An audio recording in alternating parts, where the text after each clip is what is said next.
I'm Al McFarlane. Welcome to the conversation with Al McFarlane. I'm glad to be here and glad to have you along as well. Well, Wednesdays we focus on economic development, business development, wealth creation, all the things that reveal our connection to the economies that we are part of, that we create, that sustain us, and that ought to grow us. But it takes some training, it takes some knowledge. And I'm pleased today to have an expert in the field of development, of business development, of personal wealth development. Eric Howell is a seasoned uh, C-level executive. He's innovative development strategist and a business consultant based here in Minneapolis, Minnesota. He's been in the field, including work as an entrepreneur and workforce development. He has worked with federal, state, and local government agencies to support movement in those areas. And in his career, he says he's guided individuals and families towards achieving financial stability and career success by developing innovative programs and strategies. His uh, passion for this work stems from a deep desire to empower communities, to break down barriers, and to provide the tools people need to thrive professionally and financially. Brother Eric Howell, welcome to the conversation with Al McFarlane. How you doing? I'm doing well. It's just a pleasure to be here on your show and just to spread some wealth and some Yeah. knowledge. Well, Really. we want to tell people that might be joining us, we are streaming from the platform of Black Press USA, from Insights Facebook page, from Insights LinkedIn page, and our YouTube page. And no matter where you're connecting, let us know. We've also promoted this through Twitter and Facebook. And if you're catching up with us through those platforms, thank you. Welcome. Share, like, and if you're on YouTube, Insight News YouTube channel, subscribe. Help us grow our viewership. We're well over, I think, 1,300 subscribers. We love to get to 2,000, and it takes one subscriber at a time. So if you can be that next subscriber, please do so. Also, join the conversation. We've got a comment section. Just say hello. Let us know where you are. Got a question, a comment, something you object to, something you love, let us know. Your voice is important as well. And I was telling Brother Eric before we started the show, brother, this is two black guys having a conversation. And I it's love it. just that simple. Just that simple. How do we talk to each other? How do we be with each other in ways that are purposeful, intentional, that are clear, that are intentional in spreading knowledge and assisting our people towards personal and collective freedom? How does it make us free? That's the question of the day. How does organizing our life differently move us towards freedom? And that's individually and collectively. So I'm pleased to have the conversation. Eric, let me ask you to introduce yourself and talk about your work, your history, and the training that you bring into the work that you do right now. Certainly. Thank you, Al. It's been some years. If I want to share some dates, I don't think so, but it's been, you know how that goes. But it's been a long time. I'll say a few decades. I've been working with families and individuals in the aspect of employment and workforce for many, many years, even in the faith-based communities as well. Howell may sound like a familiar name. Yes, Bishop Howell is not my dad, is my brother. For those that know him, usually they think I'm his son. I love it when they do that, but no, I'm his baby brother. But Well, you guys look alike. Tell you that. yeah, that's what they say. That's what they say. But so I've been doing a lot, just a lot of mentorship, Al, a lot of mentorship. A lot of our young men, especially our Black young males, just did not have father figures in their households, and single family household, and mother is working and trying to support kids, and a lot of these young men are growing up on their own, have a bed to lay in and some food to eat, but don't have a lot of that other piece that can be offered in the home. We thank all of our single mothers that have done this for many, many years. I just want to give you a shout out. It is not easy, as you know, but thank you. And I'll give you some snaps for doing it. But they appreciate, Al. They appreciate it when somebody, a male from the community that has some footprints in the community of doing well, it's entered into their lives. So I've been able to do that for some years, especially in the faith-based. But then I also brought it over into the nonprofit workspace as well, and able to help develop people in the professional development, in job creation, in career development, finding out what do I want to do in life? What is my passion in life? What type of things do I have a passion for? And really, you don't want to just have a job and that you're going to work. You want to wake up on a Monday and excited to go to work, if all possible. Many of us don't have that. I do. I'll just say that right now, put that disclaimer out. But many people are just having a job, just doing it, going through the motions and just trying to collect a paycheck. And we all know that is needed, but not always realistic in the aspect of what are you getting out of it? So working in that sector of helping people develop that. I have worked for the Urban League for a number of years, loved the Urban League, and served as the workforce developer, director for workforce development, also in directoring of the wealth department as well, helping people with finances and jobs at the same time through two different sectors. And just being able to mash it all together in order to have real good retention for a job, you have to know where the money flow is going in order to stay somewhere. And maybe we'll talk about that a little later. But I've been doing that for a number of years, have done some things. I'm also in ministry, worked I'm currently also a pastor, executive pastor at one of the pastors of Shiloh International Ministries, satellite location at Shiloh Temple Brooklyn Park. So I got my hats and my hands in a lot of things in counseling, education, and all aspects of it. Did some studies at Harvard and in leadership and learning and all those type of things. So I've got some really strong tools that I have and resources that I can help develop and hopefully change a community. Well, Eric, why don't we start with stability 101? How do you define financial stability, and what's the relationship between employment? Why is it such a critical factor in achieving financial stability? But just those words alone, what does it mean? Well, good question, Al. Financial stability, actually, to me, it means to have like a consistent income. It has to be consistent.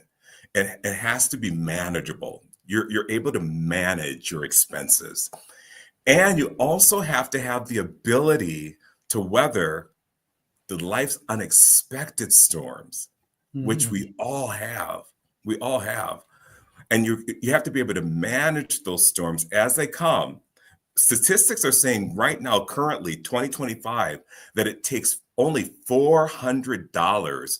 Let's say an emergency happens in your home and you have to spend $400, that puts people out of alignment financially. Mm-hmm. And that is statistics that just came out this year. You're only $400 away from really going into some real tough situations in your home. So you have to be able to weather that unexpected storm without being able to go into a crisis. Mm-hmm. So management is really important. And then the unemployment piece is the foundation to it. It's the gateway to have that earning power. But it's not, as I was saying, it's just not about a job. It's about having the right job and one that's actually going to pay you a livable wage that offers benefits and provides, a pathway for growth. So without that stable employment, financial literacy itself, it's just a theory. And with that employment piece, it actually will become a strategy. So that's my definition, and how we should be able to move, shake, and roll. How do you distinguish between financial stability and wealth? Are they the same? If you are stable financially, are you wealthy? Or if you're wealthy, does that mean you're financially stable? Is there a connection? There's a big connection. because many people think that wealth means millions and billions. If I'm a millionaire, I'm wealthy. Oh my gosh, I've made it. I've made it. But we already know that's not true. That's a myth. That's a Mhm. myth because you have all of these, what, athletic professional athletes. You've got some of these celebrities. I'll bring one from the past, Mr. MC Hammer, who multi-millions and had to file bankruptcy and went broke. How do you do that with millions? It's because every level that you move up, you spend more, right? You do more. And I actually was part of his bill. He had came to Minnesota at one point, and his publicist came to Shiloh to Mm. attend service. I built a relationship with him. He introduced me to MC Hammer, and I had full dinner and everything. And I don't even realize MC Hammer probably would never remember my name at this point, but I was part of that spending by Mm. eating from Mm. his pocketbook that Mm. helped him go bankrupt. So no, you can be wealthy. Yeah, so tell me, that's a good side story. Yes. You were one of what, 30, 40 people at a big Yeah. dinner. You Yeah. bought the billboards. That how it works? And how many more people, right? And That was just one day with how me. many times if he does that every day, it adds Exactly. up. It adds up. It adds up. And you just start throwing money because you're like, it's a million. How many of Mhm. you've had like, $100 in your pocket, but by Mhm. the end of the day, you only got change left. And you're like, Mhm. what happened? What happened to that money? Because you were just giving it away. It's like, oh, I had 20. $20 goes really quick, as we already know right now, especially with inflation, Al, and Mhm. groceries. Mhm. It goes very quick. It's easy to go to the checkout line now and have a one or two little plastic bags of groceries. It may not even be the items that's going to keep you over for the week, but some of the Mhm. extra things like toilet paper and toothpaste, Mhm. and you're already at 100 and something dollars. Yeah. So that is not so wealth is going to be how you're able to what manage the finances that you have and be able to weather the storm through crises and still be able to go without going into crises. So you can have $1,000. If you are living well with $1,000, tell me how to do that. But if you were living well with $100, $1,000, and you're able to manage that and be able to take care of things, then at that point, and you don't have a bunch of debt that's weighing in there as well, you can consider yourself wealthy. Hmm. Okay. Yeah. So it's not the amount; it's the process. Yeah, it's a Yeah. process. So what are some of the employment challenges that keep people from becoming financially stable? One could have a job that doesn't pay enough, could have a part-time job, can't get a full-time job, or as I said, a full-time job but not a livable wage, or sometimes it's hard to get a job, even though the job market appears to be vibrant and open. It's not open for everybody all the time, and people have things in their lives, for example, that make them less likely a candidate for hiring if there's a felony or some other kind of crisis that shows up in their record. That also becomes a barrier. So let's talk about what are the biggest employment barriers that people face that keep them from moving towards financial stability in your experience? Do you know what? I noticed that the barriers are actually layered. Mm. They're layered. You've got structural barriers like racial bias that goes on in hiring. There's lack of access to transportation. Perhaps you're having a hard time getting childcare, and childcare is very expensive. Hmm. And then there's also skill gaps, right?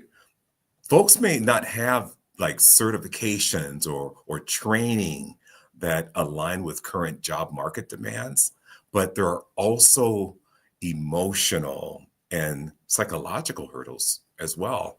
You're dealing with people that have gone through tremendous trauma in community and trauma in the workplace.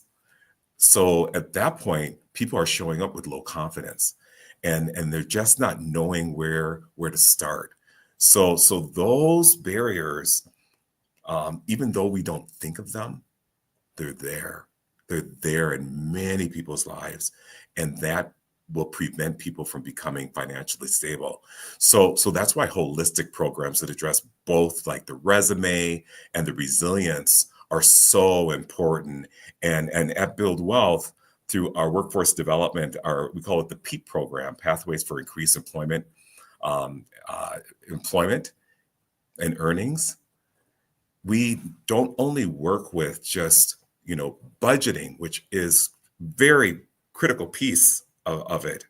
But then when they look at the budget and say, do you know what? Your spending habits are like this. Your patterns are this. This is you in reality. Mm. If you want to keep it like this, it's not going to be it's going to be to your demise. Mm-hmm. But if you want to get better, we would suggest that you work with our workforce development division, our PEAP division, so that they can help you address, your finances as far as employment. And so we take them over into that division. We work, we find out where their passion's at. Do you still like the job that you're in? If you like the job, then maybe there's some problems here with the income. So we'll do a market analysis of salary. And many times people are underpaid. Why? Because they go into these interviews and they have no idea how to negotiate salary. Mm-hmm. And so people see that and they give them the lowest when they should have been getting more. Sure. So we serve as advocates, Al. We serve as advocates. We will help them to advocate for a higher salary in that position after we do the research and find out that they are underpaid. Mm-hmm. And I'll tell you, about 90% of the people that do this are getting the money. They're getting the raise. Why? It's more economical for a company just to throw a couple extra dollars at a person. At a good person in particular. At a good person in particular. Yeah. Yeah. Person that shows up every day, that does the work, and is honest about the work. Yeah, absolutely. But what you're speaking to is the fact that we are not trained or conditioned to be our best advocates. And part of what you're saying you can provide, you have provided as a coach and as a counselor, is the tools that allow a job seeker to be her or his own best advocate, to not be afraid of asking for what you feel you're worth, and to be in the habit of placing value on your own breath, right? On your own life, on your own presence, and on what you can deliver to advantage a company, an employer, an agency, that you will be beneficial by your being a part of the organization. And that's a mindset, right? It's a training. Definitely a training. And it's funny to see people go into those aha moments because they have never thought about it. They never saw it. They never considered it because they're dealing in their own trauma and their own barriers. They don't see that there is really a light out of that. All it is education. All it is giving some education, saying, you know what? And a lot of it is what? Giving, just praising people, right? And giving the accolades that you are worth it. The mantra that you are good. I am worthy. I am loved. I'm telling you, people, once they hear those type of things, it's like something breaks and they start building confidence. And that a lot of it is just self-assurance and being able to help people see that, you know what, you are very talented. You may think that you're only doing the humdrum every day, Monday through Friday, but don't you realize that you've got skills that are being built or have been built in what you're doing every day that seems mundane to you, and they are actually transferable to other industries? People don't think like that. Do you have any stories, Eric, of people that you work with that sort of exemplify the transformation, the ability to move from either lack of confidence or lack of knowledge to changing her or his life because they have information now and have, as you said, just someone around them giving them a little bit of praise, telling them you can do it, and helping them discover how to believe in themselves? Any stories that come to mind? Definitely, lots of them. One of them in particular is it was a family going through some severe financial crises, and it resulted in medical conditions.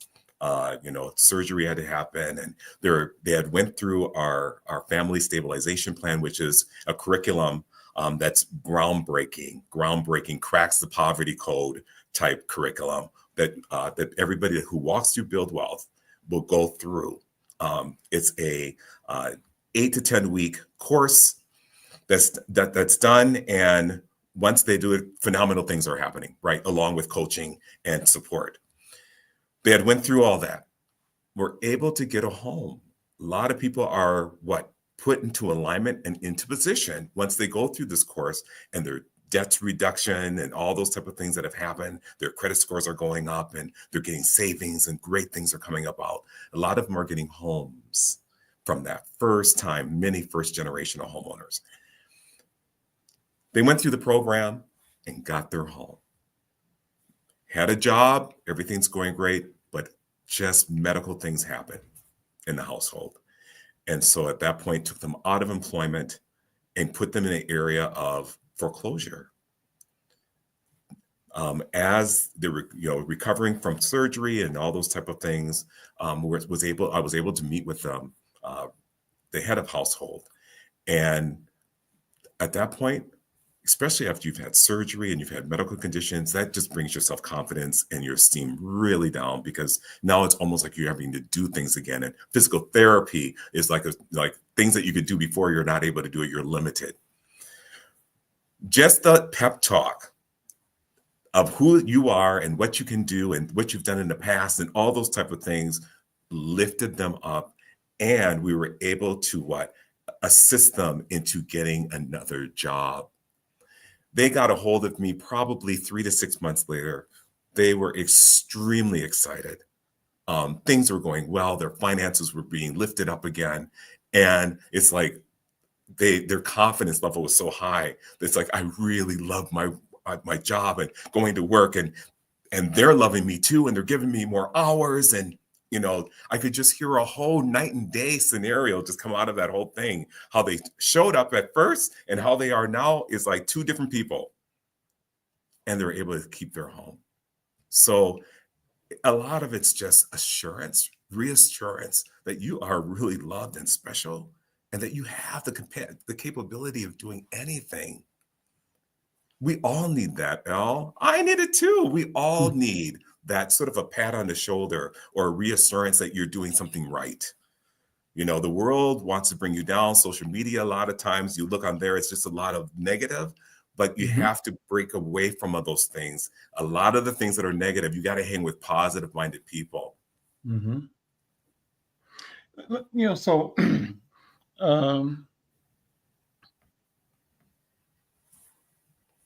how do we, let's talk about your organization, the structure that you operate your service through. Name the organization or the organizations that you work through, that you bring people into to serve them. And how do people connect with you?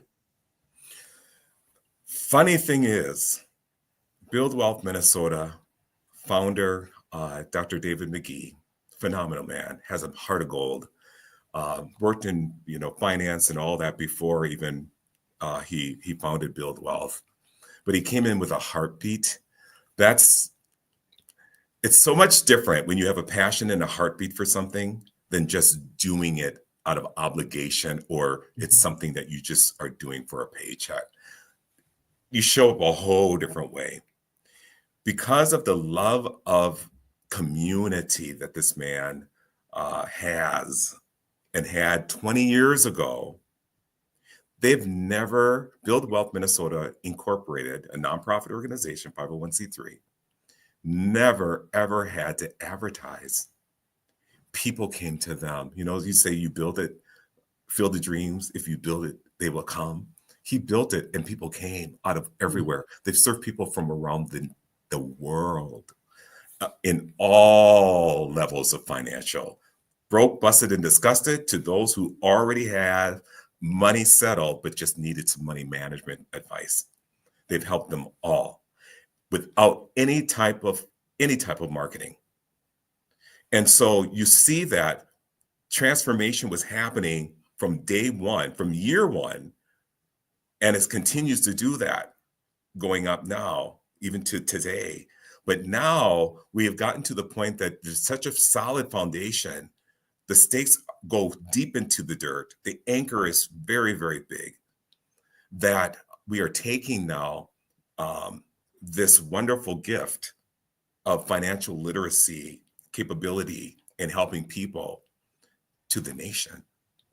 And so for something like that, they brought on a director of communications and have a communications department now. Mhm. And then I have come on to work with the PEEP, or the workforce development component, as well as working with innovation and expansion and broadening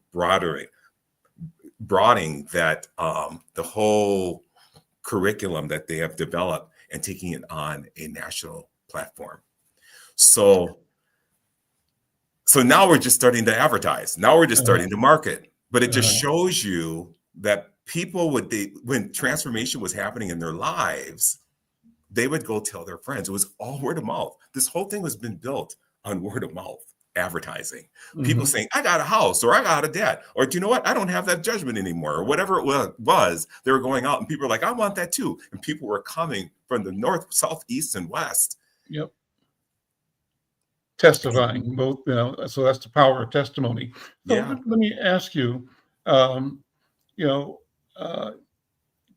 part of the goal of financial wellness and financial stability is to, I think, move from always being in a desperate position. So how do you advise the person who is employed but still is living paycheck to paycheck?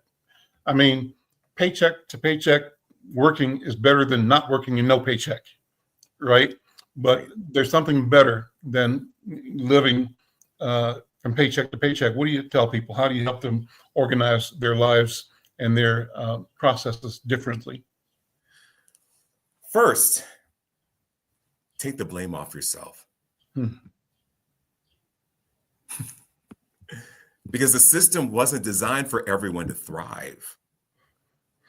But you have to think that you can take control, right? You've got to stand up and take control. And you have to start by tracking every dollar, because knowledge is actually power. And you have to look for the small ways to either increase the income, maybe through upskilling, or maybe some side gigs, side hustles, or even reduce unnecessary expenses. And I would say most importantly, you have to get support. You have to get support. You have to belong in a village of some kind of support, because financial literacy isn't something you have to figure out alone. There's people who know it, is really great at it, and know how to teach it and know how to support people through it. So find a coach, join a program. Build Wealth is here. We're here for community. Come on to Build Wealth. Invest in learning about your money, like your future actually depends on it, because it really, really does. So again, don't blame yourself, and you just have to take that power back.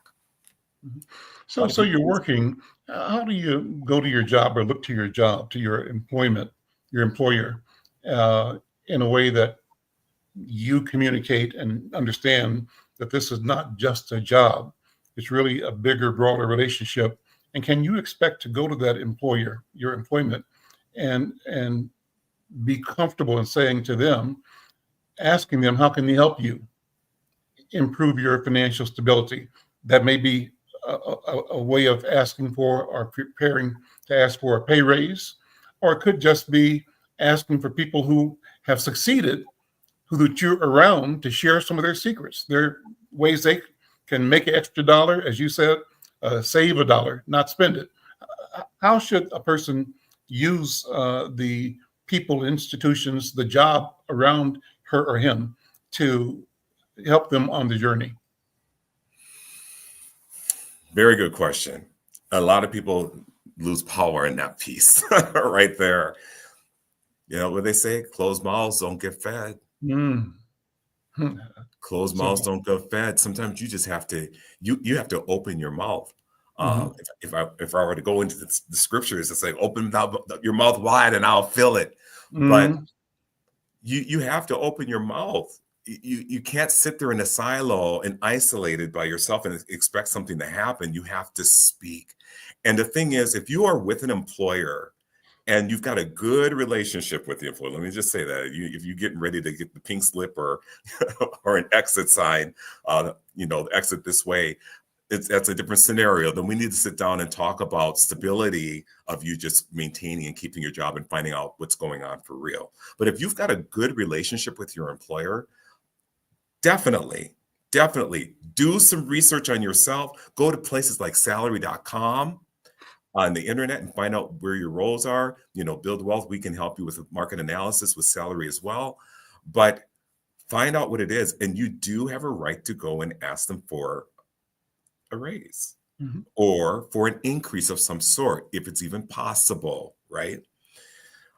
Because if you're not getting it on an annual review, then what's really happening with that company's finances? And I will just raise my hand right now and say, I started off working in the workforce when I had my real sort of career-driven position. I worked in a beautiful corporation, luscious, big building that they built from the ground up. And I had the opportunity to be there day one of the brand new building, moving from our old building. Beautiful grounds, it was just beautiful. Somebody would say, oh, this is a perfect scenario of carrying a briefcase to work, right? Sure. Not knowing that there is some financial things going on and that they sold to another company in New York, and that company came in and just sort of took it down to the ground, then moved it out of state, and people got laid off left and right, and whole departments were cut, and all those type of things. You're like, wait a minute, I just bought a new car, I just bought a new house. What happened? I thought everything was great because the aesthetics looks great, wonderful. No, you don't know. Sometimes those employers are not giving you that raise or giving raises out at all. That might be a little flag that something's going on. But if you're finding out at that point, employers do have a huge role to play because they can offer, perhaps, if they have a financial wellness program, of course, they have retirement planning workshops and 401k and all that, or even a lunch and learn about credit and savings, anything like that they can support you with, or they can bring in. That's phenomenal, because beyond that, the pay equity and transparency matter. You really do need to have that conversation. At least ask. Because they need to give employees access to fair wages, opportunities to grow, and then actually the tools to manage your finances. And it's not just good AR, it's actually good business. And that's why Build Wealth is actually working with companies and corporations to incorporate some of the models of our curriculum into their wellness programs so that it can be accessible to employees on a confidential basis, because they've got EAP and counseling and all those type of things. But a lot of them don't have a financial component of financial literacy. So that's something that we are looking to change and transform, bring transformative opportunities to corporations around the nation. So I'm hearing something exciting. I'm hearing you say not only is it to the advantage of the individual, the worker, the employee, to improve her or his financial literacy, to gain it, but it really is in the best interest of the company because it supports the quality experience of that employee, enabling that employee to be even more effective in their service to the company. And you're saying that maybe some businesses don't know that they could enhance their work environment to their own business's benefit, and that it's okay for an employee to say to an owner or manager, why don't we? Or can we look at? Or have we thought about? Or I'm learning this. What do you think about it? And would this be an idea that we could use for the rest of my coworkers, employees here, that helps them, doesn't cost anything for the company, to let us have conversations and maybe bring an expert in? Is that kind of thing what you're talking about, that direction? Exactly. And it's funny, Al, because I've approached companies in their HR and suggested it. And people are like a deer in a headlight. Because I give them the statistic. Every 1 in 4 employees is suffering financially to the point that it's affecting their productivity at work. Ah, And nobody knows it. mhm. You have a happy employee, you're going to get better work out of them, better quality out of them. But if you got somebody that's disgruntled and going through and depressed, they're not giving 100% because they're too worried about when I get home, how am I going to feed these kids when I don't have any money? Or the lights are getting ready to get turned off, or we got an eviction notice, or we're getting ready to go into foreclosure. People don't know that. They come with a smile on their face, but they don't know that they're really suffering. And they're sitting at their desk with their head like this. They may have a pen in their hand and look like they're writing something, but they're gone. They're not even there. Yeah. And so to have access to a product or some kind of curriculum or some kind of way of them being able to be educated how to get out of that situation makes a world of difference. So employers are thinking that, because right now you go to an employer and you ask them if they have a financial wellness program, majority of them right now are saying no, at least that I have come to. But we do have 401k. Well, if you're broke, busted, and disgusted, 401k is like, trillion miles away. You can't put that together. So we're looking to change that trajectory of just 401k, but also just putting plain old literacy in there that people can have access to in the comfort of their home, confidentially, and nobody knows but them. And they're actually coming out. Yeah. Well, I love the idea of the language we use to discuss this, the question of financial literacy. Literacy means, being able to read or to understand, to have access to. And so, uh, you know, uh, there's a phrase in our notes here that I want you to just sort of build on. What does employment equity mean? And how do we as a community need to look beyond ourselves individually or place our individual experience in a larger context of employment equity, and that allowing us to perceive, understand, and know that our personal activity is part of developing personal and collective generational wealth? How do we tune into this big idea of wealth creation for the community, but also make it a micro personal idea, micro local, hyper local, meaning my own personal life, my household, my neighborhood, my job, and that I do is in alignment with community goals of wealth creation and creating generational wealth. What are your thoughts? Well, first I want to say, you got to get in the mindset. Employment is not just about a paycheck. It's about legacy. Let that sink in a little bit. It's not about a paycheck. It's about legacy. So in communities, especially communities of color, right? When they have access to meaningful work, we will see reduced poverty. We're going to see better education.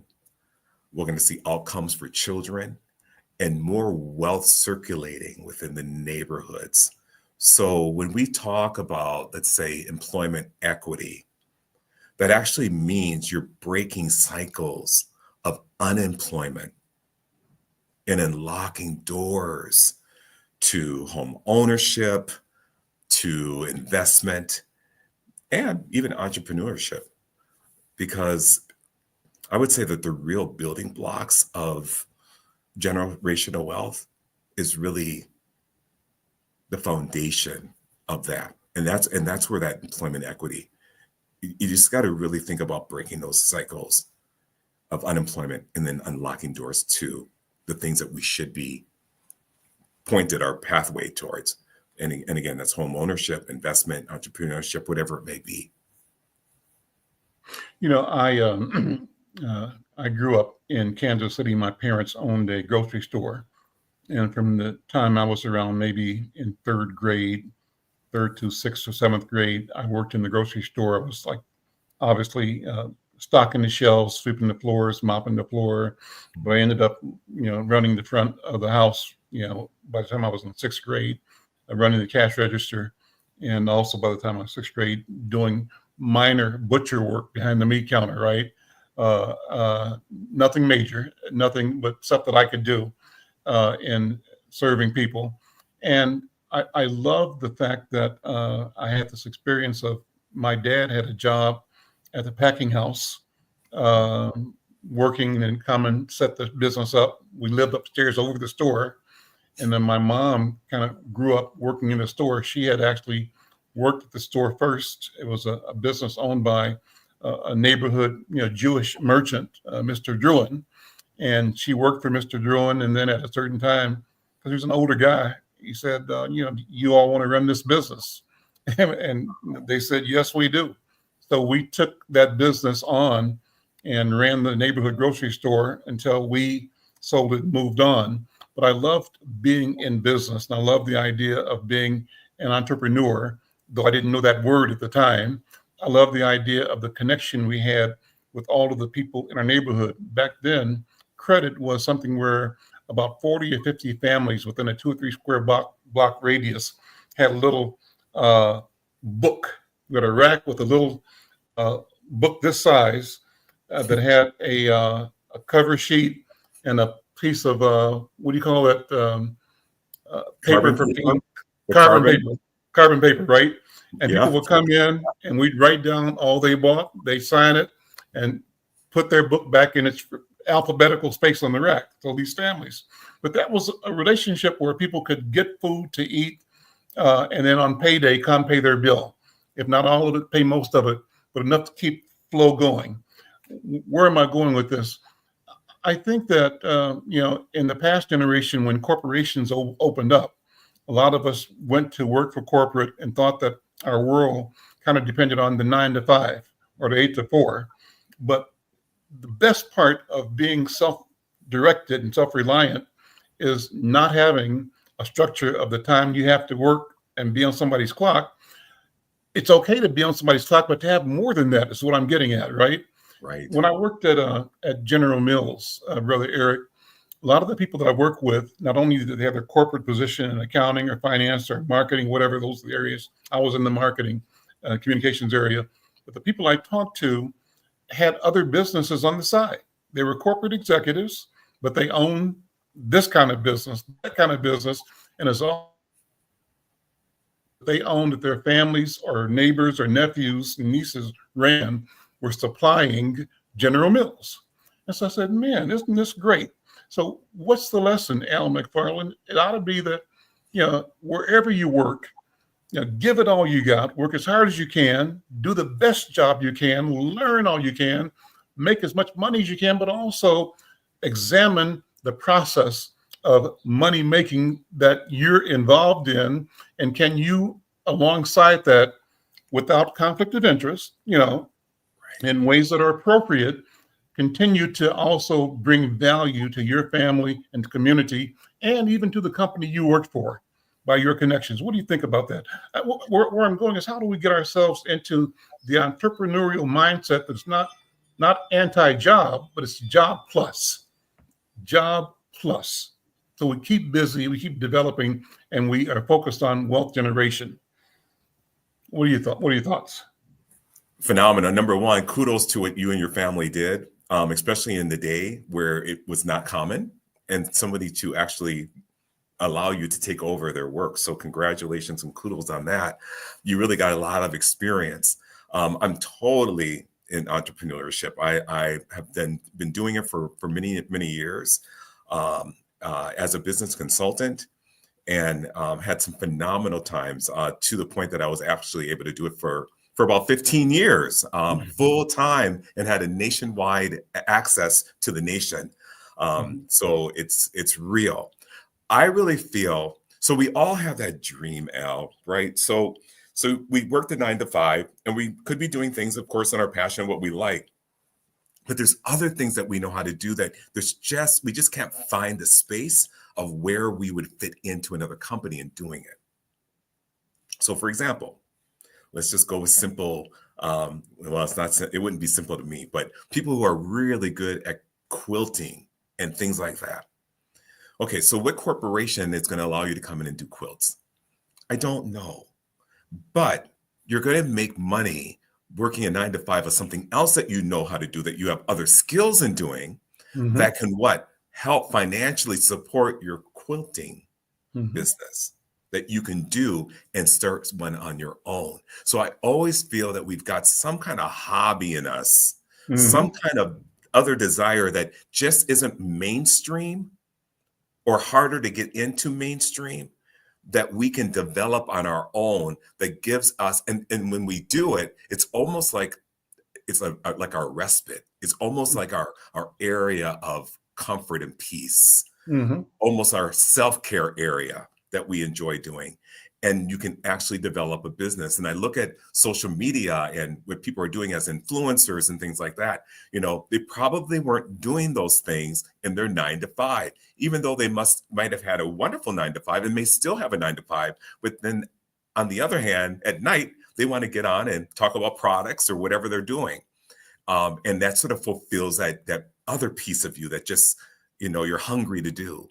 So I totally am into that. I totally recommend anybody that has other skill sets that you just can't find in mainstream workforce, that you develop something. Because after a while, if yours takes off to the point that it surpasses what you're making at your 9 to 5, then at that point you can make that decision if Right. you still need the 9 to 5, right? Hmm. And you can actually start hiring people Hmm. for your company. And then now you've got a new mainstream product or service or whatever you're doing that you can take on, that will help, you can help bring in other people's dreams into your business. So I'm totally for that. Hmm. Totally for that. And highly recommend it for people that have, that's those type of skill sets. I'm going to close the show in about 10 minutes with a question, and that is, what, Eric Howell, would you say are the 3 practical steps that our viewers and listeners can take this month to move towards better financial health through their employment experience? Before I do that, you can think about that.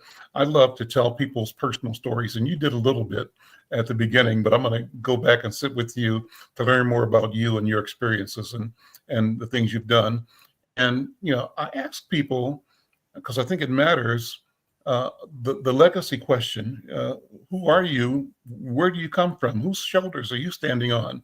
And I ask that with a respect for your ancestors, our ancestors. And I think it's okay. It's a good thing to name them and to let them know that we value the work they did, the lives they led, the lives they laid down in order for us to be here today. So with that, take a second and tell me, the Howell lineage and genealogy, what brought you to the man that you are today? You see, I only got 10 minutes, huh? um, oh my gosh. I feel so blessed to have been birthed into the family that I have been birthed into. Hmm. And that is the Howell lineage and the Smith. So my grandparents, my mom was a Smith, and of course my dad was the Howell. Um, I got it from both. Hmm. And from the Smith side, because my grandparents, my mother's parents, actually founded Shiloh Temple International Ministry, Shiloh Temple Church. Hmm. This marks the 94th year. Okay. They are the founders of that. And so Mhm. through that lineage of those ancestors brought all of my faith and my values and how I treat people and how I show up and just my whole professional demeanor and how I interact with people. It all came from that side Hmm. because it was the faith-based piece. Mhm. And I was a pew baby and grew up and had to do multiple roles, multiple leadership roles growing up through the church. I've been in leadership and management for decades. I started teaching Sunday school when I was 12 years old and had full Sunday school classes. And so I was taught how to do public speaking at a very young age, Mhm. very young age. So I attribute all of that piece, that component of my character, to that side of the family. And Mm. it's still integrating even today. My And what father, year were they here in Minnesota? yes, in Minnesota, in So this, Minneapolis, where South did they Minneapolis. come from? Where did the Smiths come from? So the Smiths came from, so my grandfather actually um, from Indiana, and let's see, Indianapolis. What was the name of it? I can't remember. It's about 80 miles out of Indianapolis. Hmm. It was almost there. It may come, but but he came from actually a product from the slave plantation days through the Underground Railroad. So his family, that part of the family, came through the Underground Railroad. I'm taking it with Harriet Tubman, Hmm. and the Nixons, President Nixon, Richard Nixon Hmm. from the past. They're the family that hid our family No because kidding. they were Quakers, and the Uh, Quakers took some of the slaves, and mhm. so we go back to the Nixons were the ones that protected us and In hid us. Indiana? In Indiana? Um, I don't think it was in. I think they ended up in Indiana, but Okay, wherever but before that, yeah. Okay. before that, and then they ended up in Indiana, Hmm. and at that point got established and did very, very well. Heavy into entrepreneurship, heavy into it. There were barbers and jewelers. My grandfather was a barber. He had his own barber shop. He had his own jewelry shop. The people would come and get their watches fixed here after he moved to Minnesota. And Hmm. he was also a pastor of a Methodist church. Hmm. And so then my grandmother, she came up through Chicago. She was living in Chicago, migrated family wise from Mississippi, Hmm. and then came all the way up, went to Memphis, Tennessee, came to Chicago, and then ended up in Minnesota to do missionary work. Hmm. And my grandfather, as he was, in his barbershop cutting hair, and he had a big picture windows that he could look out into the street, would see my grandmother standing there. And long story short, he approached her, and they ended up getting married. He thought she was a babe. Oh, so they ended up getting married, and then he converted, and they started Shiloh Temple Church, and it was Mm. always in the Phillips community over in South Minneapolis. Hmm. And then eventually they trained, as they passed on and such, they trained my brother. My grandmother Mhm. really trained my brother as a child, Mhm. Bishop Howell. And Mhm. then he ended up taking the church. So it's been in the family for 94 years. Um, Amazing. and then my dad's side, they came up through like St. Louis. I'm still trying to do some of the digging on that, but from St. Louis, I can't remember where they were down in the deep south, but St. Louis, and then migrated to Minnesota, and then at that point, my dad, went into education. He got his degree in education, but ended up in banking. So he was a finance man, and he was a banker, and he would sit me down and show me how to do income taxes as a kid and those type Mm. of things. So I was very fortunate to have, a family that was well knit together. My mom and dad were married for like 66 years. Mhm. And it's just, I had a really blessed foundation and learned a lot. So the business side of me came from like my dad, because he was Mm. an extreme businessman with the briefcase, the whole works, the suit and tie every day, the whole works. And I learned the business side and how to be the businessman component, and wanted to get into that. So I learned how to deal with people through the church, and continue to Mhm. this day, how to interact, how to counsel, how to support, how to help, how to serve. And then the business side, that other piece, I got from my dad's side.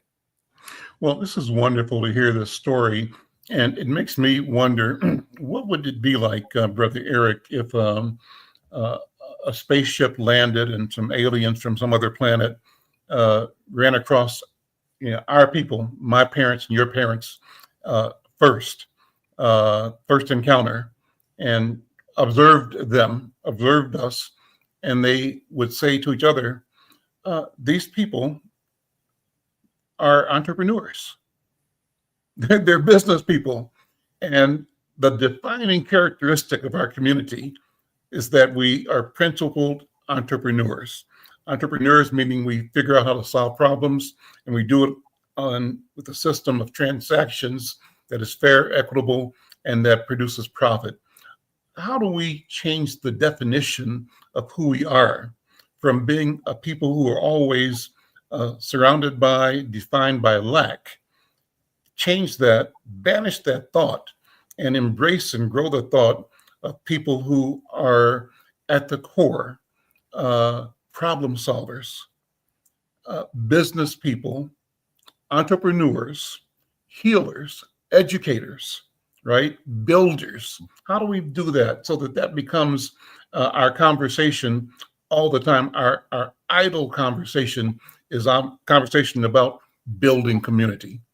When we're having a relaxed conversation, that conversation is about the joy of building community, of building prosperity. What do you think?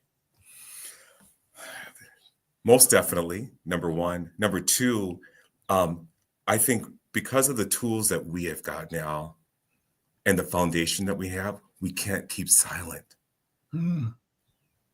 And that's for me, that's where the doors just open up for my mentorship, being a mentor, because I want others to get what I got, but maybe not fortunate to have some of those tools that I have.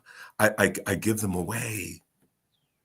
And I think if we all do that, and once people learn and get settled, that they do the same. Was it each one reach one? After a while, you've reached nations and communities.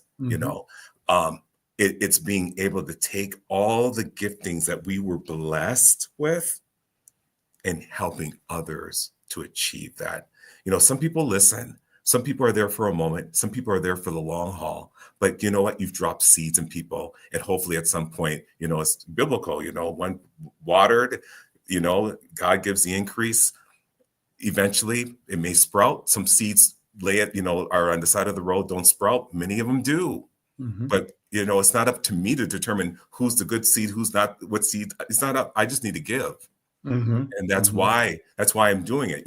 It's a blessing to be paid to give. Yeah. Working and giving. Hey, that works. That's where your passion is, right? Oh my gosh, I love doing this anyway. And you're going to pay me to do it. Oh, I'll do it. Invite people to meet you over at Build Wealth and to connect. How do they connect with you? And then let's close with the question I posed before we talked a second ago about your legacy. Close with 3 practical steps that our viewers and listeners can take this month, right now, to move towards better financial health through employment. Certainly. I'll answer that question first. Number 1, review your job benefits. Wherever you're working right now, make sure you're maximizing things like the retirement matching or the health savings accounts. Make sure if you are employed right now, check and see what benefits you have and make sure you're maximizing.